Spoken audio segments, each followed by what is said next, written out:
Hello mga nanay. This is Nanay D, mother of two. Ayan, sasamahan niyo po ako na magbayad ng ating due date. Ito ay ang ating si Maring electricity bill. Ayan, so kasama ko ang aking dalawang anak, si Mateo at si Gianna. Ayan o, parang gusto pa nga matulog ni Gianna medyo malapit lang naman sa amin ang aming babayaran. So, isinama ko yung dalawang bata, parang, ito na yung parang pinakalabas na namin sa bahay. Na hindi naman puro bahay, tindahan lang na ang aming nakikita. O, di ba, bako-bako pa nga yung ating kalsada. Sana mapagawa na ito.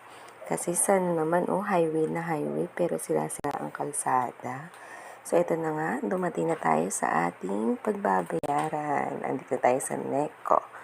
Ayan, so papasok na kami. Dito, nagbayad ako ng halagang 700 pesos for 1.5 month na bill namin sa kuryente. So, yun po ang aming bill. Halos 699.87 ata yung binayaran ko dyan.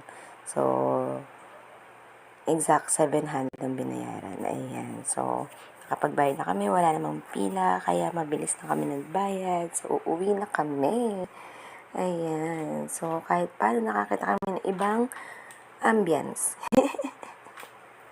At yun lang po, mga nanay.